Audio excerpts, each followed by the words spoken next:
Hello dear. तो कैसे हैं आप सभी? आशा करता हूं कि मस्त होंगे, स्वस्थ होंगे। मैं नवीन आपका स्वागत करता हूं नवीन जीएस एकेडमी के इस न्यूज सेशन में। तो साथियों, आपको विभिन्न न्यूज चैनलों के माध्यम से आपको ये तो पता चल गया होगा कि जीएसटी का एक नया रूल जो है वो लागू हो गया। जीएसटी का नया स्लैब लागू हो गया। मैंने भी आपको कुछ दिन पहले बताया था कि GST slab will be change, आम आदमी को मिलेगी राहत।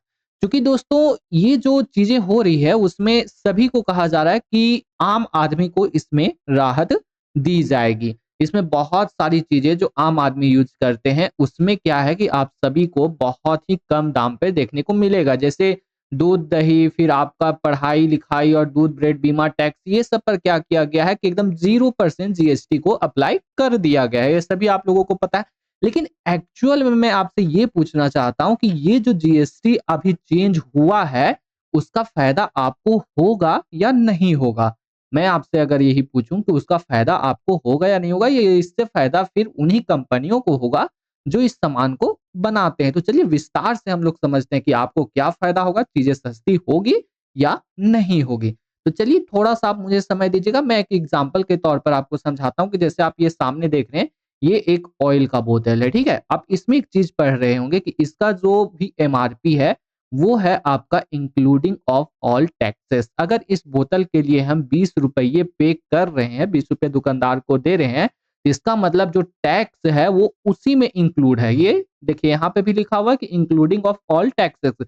इसका मतलब हुआ कि इसका अगर 5% दुकानदार ले रहा था या सरकार ले रही थी तो 19 रुपये की बोतल थी, और 1 रुपया मैन्युफैक्चर जो फैक्ट्री है वो सरकार को टैक्स दे के ये चीजें हमें 20 रुपये में मुहैया कराई जा रही थी।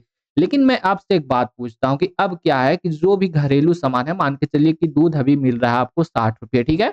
जो घरेलू सामान है उस पे जीएसटी कर दिया गया है 0। इतना आप लोग को समझ में आ रहा है? तो ये चीजें अब क्या होनी चाहिए? तो ये चीजें सस्ती हो जानी चाहिए, ठीक है? कम से कम ये चीजें अब क्या हो जानी चाहिए? तो सस्ती हो जानी चाहिए। लेकिन आप एक बात आप मानिए मेरा, या मान के चलिए कि ये चीजें सस्ती ना हो, ठीक है? सरकार ने तो अपना जो काम करना था वो कर दिया, 0% जीएसटी लगा दिया ताकि चीजें सस्ती हो सके और आम नागरिक तक ये चीजें पहुंच सके।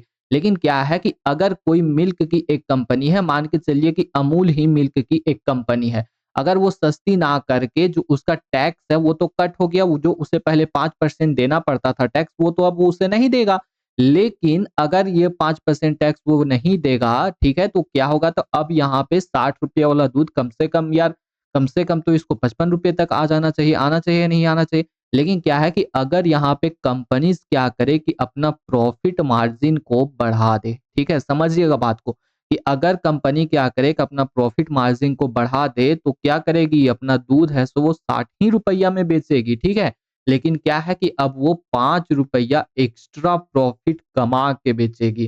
तो अब यहाँ से क्या होता है? अब यहाँ से जो रोल आ रहा है वो आ रहा है कंपनीज का, कि आखिर कंपनीज आगे क्या करेगी। अगर कंपनीज अपने कॉस्ट को कटिंग करती है तभी चीजें आपको सस्ती मिलेगी, और अगर कंपनीज कॉस्ट को कटिंग नहीं करती है तो भी आपको अब चीजें सस्ती नहीं मिलेगी। जिस दाम पे पहले मिल रही थी उसी दाम पे मिलेगी आपको चीजें, और मतलब कह सकते हैं कि यहाँ पे सिर्फ कंपनी कमाएगी। और अगर मैं आपसे पूछूं कि आखिर सरकार ने ऐसा किया क्यों, आखिर कुछ तो उसका रीजन होगा ना। तो आप सभी को पता होगा मित्रों कि कुछ दिन पहले ही अमेरिका के द्वारा जो टैरिफ वार चलाया जा रहा है उसमें आपको मैंने न्यूज के माध्यम से भी बताया था कि बहुत ही क्या कर रहा है अमेरिका, 50% टैरिफ अप्लाई कर दिया। तो क्या हो रहा है? जो हमारा लोकल मार्केट है ना वो बूस्ट नहीं कर पा रहा था।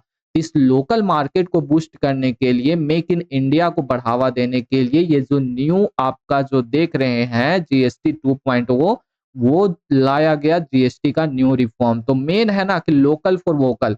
अगर जीएसटी को कम किया जाएगा तो दामें कम होगी, तो क्या उसको कह सकते हैं कि हाँ चीजें बिकेगी। अब हम लोग देख लेते हैं कि क्या क्या आखिर सस्ते हो जाएगी।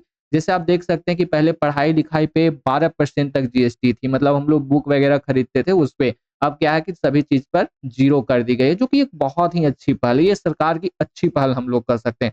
दूध ब्रेड जो कि एक लोकल आदमी यूज करता है उस पे भी जीएसटी अब ना के बराबर है, मतलब 0 है। जीवन रक्षा दवाएं, जो भी दवाएं हम लोग लोकल यूज करते हैं उसके लिए जीएसटी 0 मतलब कर दी गई है, ठीक है, 5%। उसके बाद क्या है, मतलब जो नॉर्मल एक आदमी घर में यूज करता है सभी के लिए जीएसटी 5% या 18 मतलब सस्ती कर दी गई। आप देख सकते हैं ट्रैक्टर पर भी पहले 18% जीएसटी थी, अब 5% कर दी गई है। आप देख सकते हैं यहाँ पे पान मसाला जो निकोटीन है, दारू वगैरह है, इस पे जीएसटी बढ़ा दी गई है। मैं तो कहता हूँ इस पे 100% जीएसटी लगा दिया जाए, ताकि क्या होगा कि अगर जो पिएगा वो सरकार को देगा, नहीं पिएगा तो उसके तो फायदा ही फायदा है। अब हम लोग देखिए कि जीएसटी का क्या है ना कि बदलाव भी दिखने लगा है। दिखने क्या लगा है कि टाटा की गाड़ी आप लोग देख सकते हैं, सभी लोग अब देखिए यहाँ पे मैंने आपको कुछ देर पहले ही बताया कि अगर कंपनी ने चाहा तभी है सो आपको चीजें सस्ती मिलेगी। लेकिन अगर टाटा यहाँ पे चाह लेती कि नहीं, जीएसटी अगर छूट दी है सरकार ने मुझे, तो मैं जीएसटी भरूंगा, बाकी क्या है कि मैं प्रॉफिट मार्जिन को बढ़ा दूंगा, तो यहाँ पे चीजें सस्ती नहीं होती। लेकिन यहाँ पे टाटा ने क्या सोचा कि नहीं, मैं प्रॉफिट मार्जिन को नहीं बढ़ाऊंगा, मेरा जो प्रॉफिट हो रहा था उसी को रखूंगा, लेकिन जीएसटी कट होने की वजह से मैं चीजों को सस्ता कर दूंगा। तो आप देख सकते हैं यहाँ पे कि कर्व की जो गाड़ियां हैं जो टाटा कर्व आती है उसमें 65,000 तक की छूट मिल रही है। नेक्सॉन जो बहुत ही मन पसंदीदा गाड़ी है सभी को, उसमें देख सकते हैं कि आप 1.5 लाख तक की छूट मिल रही है। तो मामला है ये दोस्तों, जीएसटी जो कट हुई है उसका बस आप इतना मानिए कि जो टैरिफ वार अभी चल रहा है ना पूरा विश्व में, इसके वजह से जीएसटी में कटिंग की गई है। अगर टैरिफ वार नहीं चलता तो जीएसटी कटिंग नहीं होती। लोकल फॉर वोकल मतलब सीधी सी बात है कि स्वदेशी सामान को यूज करने के लिए जीएसटी का कटिंग किया गया है। वैसे ही चीजों में जीएसटी का कटिंग किया गया है जिसमें भारत खुद इन सब चीजों का खुद से निर्माण करता है। पढ़ाई लिखाई का सामान सब कुछ खुद बना रहा है, दूध ब्रेड खुद बना रहा है, बीमा है सो भारत का ही है, ट्रैक्टर वगैरह सब खुद बना रहा है, कार्स खुद बना रहा है, आपका एयर कंडीशनर फिर टीवी वगैरह सब कुछ तो खुद बना रहा है भारत। समझ गए बात को? तो आप यही समझिए कि जीएसटी मेन चेंज हुआ है जो टैरिफ वार लगा उसके वजह से।